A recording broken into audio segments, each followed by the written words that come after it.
ഏരുമാട് സൂഫി ഷഹീദ് മഹാനവറുകളുടെ മക്കാമിലാണ് ഞാനിന്നുള്ളത്. വളരെ അത്ഭുതപ്പെടുത്തുന്ന ഒരു മക്കാമാണിത്. ഞാൻ മൂന്നാമത്തെ പ്രാവശ്യമാണ് കേട്ടോ ഇങ്ങോട്ട് വരുന്നത്. ഏതായിരുന്നാലും ഈ മക്കാമിനെ പറ്റിയിട്ട് അല്പം ചില കാര്യങ്ങൾ പറയാം. ഒരു ഉച്ച സമയത്താണ് ഞങ്ങളിവിടെ എത്തിയത്. അപ്പോൾ നല്ല തിരക്കാണ് ഇവിടെ അനുഭവപ്പെടുന്നത്. കൂടുതലും നമ്മൾ കേരളത്തിലുള്ള ആളുകൾ തന്നെയാണ് ഇങ്ങോട്ട് വരാറുള്ളത്. ഏതായിരുന്നാലും നല്ല പച്ചപ്പ് നിറഞ്ഞൊരു സ്ഥലം കൂടിയാണ് ഏരുമാടും മക്കാവും പരിസരവും. ഇങ്ങോട്ട് വരുന്ന വഴിയിലൊക്കെ നോക്കിയാൽ നമുക്ക് ഒരുപാട് കൃഷികളും നല്ല പച്ച പുതച്ച കാപ്പിത്തോട്ടങ്ങളും ഒക്കെ നമുക്ക് കാണാം. ഞാൻ പറഞ്ഞല്ലോ, ഒരുപാട് കേരള വണ്ടികളാണ് ഈ കാണുന്ന എല്ലാ മിക്ക ആളുകളും. കൂടുതൽ ആളുകൾ നമ്മുടെ നാട്ടിൽ നിന്ന് ആളുകൾ വരുന്നുണ്ട്, അല്ലാത്ത ആളുകൾ വരുന്നുണ്ട് കേട്ടോ. ഏതായിരുന്നാലും അതെല്ലാം ആസ്വദിച്ച് വേണം ഇങ്ങോട്ട് വരുമ്പോൾ തന്നെ മനസ്സിന് നല്ലൊരു സന്തോഷമാണ്. ദക്ഷിണേന്ത്യയിൽ തന്നെ ഏറ്റവും പ്രസിദ്ധമായ ഒരു മക്കാം കൂടിയാണ് ഏരുമാട് സൂഫി ഷഹീദ് മക്കാം. വ്യത്യസ്തമായ ദേശക്കാരും ഭാഷക്കാരും നിത്യേന ഇവിടെ സിയാറത്തിന് വരുന്നുണ്ട്. ഞാൻ ഇപ്രാവശ്യം ഇങ്ങോട്ട് വന്നപ്പോൾ ഏതായാലും നല്ല തിരക്കുണ്ടായിരുന്നു. ഞാൻ പറഞ്ഞല്ലോ, ഏതായിരുന്നാലും ഒരുപാട് വാഹനം ആളുകളും ഒക്കെ നമുക്കുണ്ടായിരുന്നു. ഈജിപ്തിൽ തന്നെയാണ് മഹാനായ സൂഫി ഷഹീദ് തങ്ങൾ ജനിച്ചത്. മുത്ത് നബിയെ സിയാറത്ത് ചെയ്തതിന് ശേഷമാണ് മഹാനവറുകൾ ദീനീ പ്രബോധനത്തിന് തുടക്കം കുറിച്ചത്. മഹാനവറുകളുടെ സ്വന്തം സഹോദരിയാണ് അന്ന് കൂടെ കൂട്ടിയിരുന്നത്.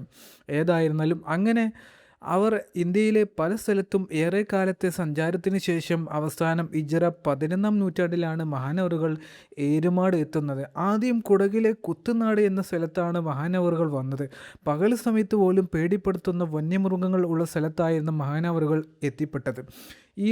ഇത് പറഞ്ഞാൽ ഈ അവിടുത്തെ ഏരുമാട് പള്ളിയുടെ പള്ളിത്തെ കാഴ്ചയുണ്ട്. അപ്പോൾ ഒരുപാട് ആളുകൾ നിസ്കരിക്കാനൊക്കെ ഉണ്ട്. അപ്പോൾ അത്യാവശ്യം നല്ല വലിയൊരു പള്ളിയാണിത്. ഒരുപാട് സൗകര്യവും മറ്റു കാര്യങ്ങളൊക്കെ നമുക്ക് ഇവിടെ കാണാം. അപ്പോൾ ഈ ഒരു പള്ളിയിൽ നിസ്കരിക്കാനും മറ്റു സൗകര്യങ്ങളും എല്ലാം ഇവിടെയുണ്ട്. അപ്പോൾ സ്ത്രീകൾക്ക് നിസ്കരിക്കാൻ അവിടെ വേറൊരു സ്ഥലമാണ്. അപ്പോൾ ഇത് പുരുഷന്മാർക്ക് പള്ളിയുടെ ഉള്ളിലത്തെ കാഴ്ചയാണ് നിങ്ങൾ കാണുന്നത്. ഒരു മലയുടെ താഴ്വാരത്ത് സൃഷ്ടിച്ച റബ്ബിനെ മനസ്സിലോർത്ത് ദിക്ർ ചൊല്ലി കഴിയുകയായിരുന്നു അവർ. കേവലം ജീവൻ നിലനിർത്തുന്നതിന് വേണ്ടി മാത്രം ഭക്ഷണം പാകം ചെയ്യാൻ അവർ ഉപയോഗിച്ച പാത്രങ്ങൾ ഇന്നും ചരിത്രാത്ഭുതങ്ങളായി അവിടെ കാണാം. ഏതായിരുന്നാലും വന്യമൃഗങ്ങൾ മഹാനവറുകളെ ആക്രമിച്ചില്ല എന്ന് മാത്രമല്ല, മൃഗങ്ങൾ പോലും മഹാനവറുകളെ ബഹുമാനത്തോടെ കാണുകയാണ് ഉണ്ടായത്. മഹാനവറുകൾ താമസിച്ചിരുന്ന കുത്തുനാട് അടക്കമുള്ള സ്ഥലത്ത് അവിടെയുള്ള ജനങ്ങൾ വർഷം തോറും ഉറൂസ് നടത്താറുണ്ട്. അപ്പോൾ ഇത് എന്ന് പറഞ്ഞാൽ ആ ഒരു പള്ളിയുടെ പുറത്തുള്ള കാഴ്ചകളാണ്. ഇവിടെ അനാഥ അഗതി മന്ദിരം ഒക്കെ കാണാം. ഇപ്പോൾ ഇതാണ് അനാഥ അഗതി മന്ദിരം, ഷഹീദിയ അനാഥ അഗതി മന്ദിരം നമുക്ക് കാണാം. ഇവിടെ ഇത് മദ്രസ എന്ന് തോന്നുന്നുണ്ട്. അപ്പോൾ ഉറൂസ് ഇപ്പോൾ ഈ ഒരു അടുത്ത് കഴിഞ്ഞിട്ടേ ഉള്ളൂ ഇവിടെ. അപ്പോൾ അതിൻ്റെ ഒരു ബോർഡാണ് ഇവിടെ കാണുന്നത്. അങ്ങനെ നാളുകൾക്ക് ശേഷം മഹാനവറുകൾ കുത്തുനാട് വിട്ട് യാത്രയായി പ്രസിദ്ധമായ കാവേരി നദി ചെയ്യുന്ന അവിടെയുള്ള ഒരു സ്ഥലത്തേക്കാണ് പോയത്. അവിടെ മഹാനവറുകൾ താമസിച്ചിരുന്ന വീടും പരിസരവും അവിടുത്തെ നല്ലവരായ ജനങ്ങൾ ഇന്നും പരിപാലിച്ചു പോരുന്നു. അവിടെയുള്ള ദീർഘതാമസത്തിന് ശേഷമാണ് മഹാനവറുകൾ ഏരുമാട് എത്തുന്നത്.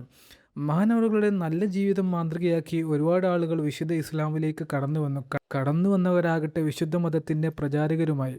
ഇസ്ലാമിൻ്റെ വളർച്ച കണ്ട് അന്നത്തെ ശത്രുക്കൾ അസൂയകളായിരുന്നു. പിന്നെ ഈ ഒരു സ്ഥലം എന്ന് പറയുന്നത് മഹാനവറുകൾ വെടിയേറ്റ് കിടന്ന് ഷഹീദായിട്ടുള്ള ആ ഒരു പാറയാണ്. അപ്പോൾ ഇതിൻ്റെ ചരിത്രം ഞാൻ പറയാം. അപ്പോൾ ഇതിൻ്റെ അടയാളങ്ങളും കാര്യങ്ങളൊക്കെ നമുക്കിവിടെ കാണാൻ പറ്റും. വളരെ അത്ഭുതപ്പെടുത്തുന്ന ഒരു കാഴ്ച തന്നെയാണ്. അപ്പോൾ ഇത് പ്രത്യേകം ഒരു അടയാളപ്പെടുത്തിയിട്ടുള്ള കാര്യങ്ങളൊക്കെയാണ് അപ്പോൾ ആ ഒരു പശു സഹായിച്ചത്. ഏതായിരുന്നാലും ഞാൻ പറയാം. ഏത് വിധേനയും മാർഗതടസ്സങ്ങൾ സൃഷ്ടിക്കാൻ പദ്ധതികൾ ആവിഷ്കരിച്ചു. അങ്ങനെ ശത്രുക്കൾ ചതിയിലൂടെ മഹാനവറുകളെ പരാജയപ്പെടുത്താൻ ശ്രമിച്ചു. അതിന് അവർ തിരഞ്ഞെടുത്തത് മഹാനവറുകളെ സ്വന്തം സഹോദരിയായിരുന്നു. സഹോദരിയെ മോഹനസുന്ദര വാഗ്ദാനങ്ങൾ നൽകി തങ്ങളുടെ താളത്തിനൊത്ത് തുള്ളാൻ പറ്റുന്ന രീതിയിൽ ആക്കി. അതായത് ശത്രുക്കൾ പറയുന്നത് കേൾക്കുന്ന രീതിയിലാക്കി. പതിവ് പോലെ തൻ്റെ വീട്ടിലേക്ക് മഹാനവറുകൾ കടന്നു വരികയായിരുന്നു. വഴിയിൽ വെച്ച് ശത്രുക്കൾ പതുങ്ങിയിരുന്നു. മഹാനവറുകളെ ആക്രമിച്ചു. തങ്ങളുടെ ശരീരത്തിലേക്ക് വെടിയുണ്ട വന്നു. വെടിയുണ്ട ശരീരത്തിലേക്ക് കയറിയിട്ടും ആർജവത്തോടെ ശത്രുക്കളുടെ മുന്നിലേക്ക് നിന്നപ്പോൾ ശത്രുക്കൾ ഭയന്നുപോയി. താൻ പോകേണ്ട വീട്ടിലെ സ്വന്തം സഹോദരി ശത്രുക്കളുടെ വാഗ്ദാനങ്ങൾ കേട്ട് അവരുടെ ആളായി മാറിയത് അറിഞ്ഞ് തങ്ങൾ വീട്ടിലേക്ക് പോയില്ല. ഇവിടെയുള്ള ഒരു പാറക്കല്ലിൻ്റെ മുകളിലേക്കാണ് പോയത്. അതാണ് ഞാൻ പറഞ്ഞ ഈ ഒരു പാറക്കല്ല് കേട്ടോ. ഈ ഒരു സ്ഥലത്തേക്കാണ് മഹാനവറുകൾ എത്തിയത്. പടിഞ്ഞാറ് ഭാഗത്തായിട്ടാണ് ഇത് സ്ഥിതി ചെയ്യുന്നത്. ഒരു പ്രത്യേകം അടയാളപ്പെടുത്തിയ ഒരു പാറക്കല്ലാണ് മഹാനവറുകൾ വന്ന് കിടന്നത്. ഞാൻ പറഞ്ഞല്ലോ.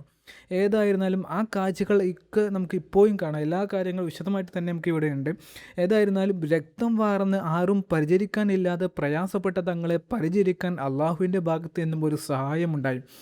അങ്ങനെ ഇവിടെയുള്ള പാറക്കല്ലിൽ കിടക്കുകയായിരുന്ന തങ്ങളുടെ അടുത്തേക്ക് വന്നത് ഒരു പശുവായിരുന്നു. ആ പശു തങ്ങളുടെ ദാഹവും ക്ഷീണവും മാറുവോളം പശുവിൻ്റെ അകടിൽ നിന്ന് പാൽ മഹാനവറുകൾക്ക് കൊടുത്തു. ആദ്യത്തെ 2 ദിവസം അകടിൽ നിന്നും പാൽ കുറഞ്ഞ പശുവിനെ മൂന്നാമത്തെ ദിവസം പശുവിൻ്റെ ഉടമസ്ഥൻ ശ്രദ്ധിച്ചു. തൊഴുത്തിൽ നിന്നും പോയി അവിടെ ഒരു അരുവിയുണ്ട്. അവിടെ നിന്നും തൻ്റെ അകിട് കഴുകിയതിന് ശേഷം മരണാസന്നനായി കിടക്കുന്ന മഹാനവറുകൾക്ക് പാൽ കൊടുക്കുന്നതാണ് പശുവിൻ്റെ ഉടമസ്ഥൻ കണ്ടത്. പശുവിൻ്റെ ഉടമസ്ഥൻ ഒരു അമുസ്ലിം സഹോദരനായിരുന്നു. പക്ഷേ അയാൾക്ക് തോന്നി എൻ്റെ പശു സഹായിക്കുന്നത് ഒരു സാധാരണ മനുഷ്യനല്ല, ഒരു അസാധാരണ മനുഷ്യനാണ് എന്നുള്ള ഒരു കാര്യം പശുവിൻ്റെ ഉടമസ്ഥൻ തിരിച്ചറിഞ്ഞു. ഇതാണ് ആ ഒരു സ്ഥലത്തേക്ക് പോകുന്ന വഴിയാണ് കേട്ടോ. അപ്പോൾ നടന്നു പോകുന്നത് ഈ റൂട്ടിലാണ്, വാഹനങ്ങളൊക്കെ പോകും, അപ്പോൾ അത് വേറെ റൂട്ടിലാണ്. അപ്പോൾ നടന്നു പോവുകയാണെങ്കിൽ ഈ റൂട്ടിലൂടെയാണ് നമുക്ക് അവിടേക്ക് പോകേണ്ടത്. പശു കാണിക്കുന്ന സ്നേഹം കണ്ട് അത്ഭുതം തോന്നി ആ പശുവിൻ്റെ ഉടമസ്ഥൻ പ്രയാസപ്പെട്ട് കിടക്കുന്ന മഹാനൂറുകൾക്ക് തൻ്റെ കൈകൾ കൊണ്ട് അല്പം വെള്ളം നൽകണമെന്ന് ആഗ്രഹിച്ചു. കയ്യിൽ പാത്രങ്ങളൊന്നും കരുതിയിട്ടില്ലാത്തതിനാൽ തൻ്റെ തോളിൽ ഉണ്ടായിരുന്ന മുണ്ട് വൃത്തിയാക്കി കഴുകിയതിനു ശേഷം അതിൽ വെള്ളം നിറച്ച് മഹാനൂറുകളുടെ സമീപത്ത് എത്തുമ്പോഴേക്കും മഹാനായ സൂഫി ഷഹീദ് ഈ ലോകത്ത് നിന്നും വിട പറഞ്ഞിരുന്നു. ഈ ചരിത്ര സംഭവങ്ങളെല്ലാം ജാതിമത ഭേദമന്യേ എല്ലാവർക്കും അറിയാവുന്നതാണ്. ഏതായിരുന്നാലും മഹാനവറുകൾ കിടന്ന, അതായത് വെടിയുണ്ട തറച്ച് രക്തം വാർന്ന് കിടന്ന ആ പാറക്കല്ലിൽ ചെറിയ അടയാളങ്ങളൊക്കെ നമുക്ക് കാണാം.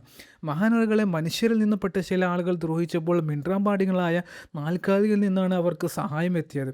മഹാനവറുകളെ ജനങ്ങൾ സൂഫി എന്നായിരുന്നു വിളിച്ചിരുന്നത്. ശത്രുക്കളാൽ കൊല ചെയ്യപ്പെട്ട മഹാനവറുകൾ പിന്നീട് സൂഫി ഷഹീദ് എന്ന് അറിയപ്പെടാൻ തുടങ്ങി. എല്ലാ വർഷവും ഇവിടെ ഉറൂസ് കഴിക്കാറുണ്ട്. ഈ വർഷത്തെ ഉറൂസ് അവസാനിച്ചിട്ടോ 3-4 ദിവസങ്ങൾക്ക് മുമ്പായിരുന്നു. ഏതായിരുന്നാലും ഇതാണ് ആ ഒരു മക്കാമിലേക്ക് പോകുന്ന വഴി എന്ന് പറയുന്നത്. വളരെ വിശാലമായിട്ടുള്ള സ്ഥലമാണ്. ഈ ഒരു മക്കാം എന്ന് പറയുന്നത് മഹാനവറുകളുടെ കുതിരക്കാരനായിട്ടുള്ള ഒരാളുടെ മക്കാമാണെന്നാണ് നമുക്ക് തോന്നുന്നത്. ഏതായിരുന്നാലും കറക്റ്റ് അറിയില്ല, അത് അറിയുന്നവരൊന്ന് കമൻറ്റ് ചെയ്യാം. ശത്രുക്കൾക്ക് വേണ്ടി മഹാനവറുകൾക്കെതിരെ ഒത്താശ ചെയ്ത സ്വന്തം സഹോദരിയാണ് എന്നുള്ളത് കൊണ്ട് മക്കാമിലേക്ക് സ്ത്രീകൾക്ക് പ്രവേശനമില്ലാത്തൊരു മക്കാം കേട്ടോ. അപ്പോൾ അത് ഇവിടെ ബോർഡൊക്കെ എഴുതി വെച്ചിട്ടുണ്ട്. അപ്പോൾ നിങ്ങൾക്ക് കാണാം. ഇത് ആരാന്നറിയില്ല, ഇത് മഹാനവറുടെ കൂടെ അന്ന് വന്ന ഒരു ഹാദിമായിരിക്കാം, ഒരു വിഷയം കറക്റ്റ് എനിക്കറിയില്ല. ഏതായിരുന്നാലും പ്രയാസപ്പെട്ട മഹാനവറുകളെ സഹായിച്ചത് ഒരു പശുവാണ് എന്നുള്ളത് കൊണ്ട് അവരെ ഇന്നും ബഹുമാനിച്ചു പോരുന്നു. പശുക്കൾക്ക് എന്തെങ്കിലും അസുഖം വന്നാൽ മഹാനവറുകളുടെ പേരിൽ ചില സാധനങ്ങൾ നേർച്ചയാക്കുന്ന പതിവ് ഇന്നും തുടരുന്നു. ഉറൂസിൽ നൽകുന്ന ഭക്ഷണത്തിൽ പശു, പോത്ത്, മൂരിക്കാള ഇങ്ങനെയുള്ള മൃഗങ്ങളുടെ മാംസം ഇവിടെ ഉപയോഗിക്കാറില്ല. ഹിജ്റ 1054 ശഅബാൻ മാസത്തിലെ ഒരു വെള്ളിയാഴ്ചയാണ് മഹാനവറുകൾ ഈ ലോകത്ത് നിന്നും വിട പറഞ്ഞത്. ഇങ്ങനെ തുടങ്ങി ഒട്ടനവധി സംഭവങ്ങളുണ്ട്. അപ്പോൾ ഇതാണ് ആ ഒരു മക്കാം കേട്ടോ, മഹാനായ സൂഫി ഷഹീദ് തങ്ങളുടെ മക്കാം. ഈ ഒരു മക്കാം ആ ഒരു പ്രത്യേകം അടയാളപ്പെടുത്തിയിട്ടുള്ള അതിൻ്റെ ഉള്ളിലാണ് മഹാനവറുടെ മക്കാമ് സ്ഥിതി ചെയ്യുന്നത്.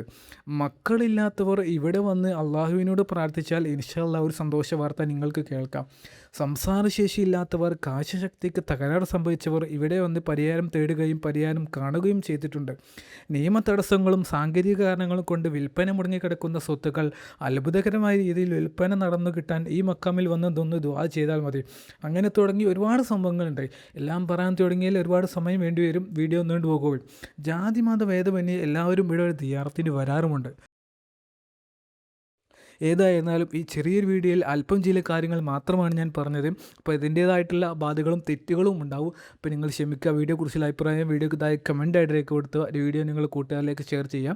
അപ്പോൾ അടുത്തൊരു വീഡിയോയിൽ അടുത്തൊരു വിഷയമായിട്ട് നമുക്ക് വീണ്ടും കാണാം. അപ്പോൾ ഈ റോഡിൽ നിന്നും ഇങ്ങോട്ട് ഇറങ്ങി വരുന്ന ഒരു സ്ഥലത്ത്, അപ്പോൾ ഈ കാണുന്നതാണ് കേട്ടോ മഹാനവറുടെ മക്കാം. വളരെ വിശാലമായ ഒരു സ്ഥലമാണ്.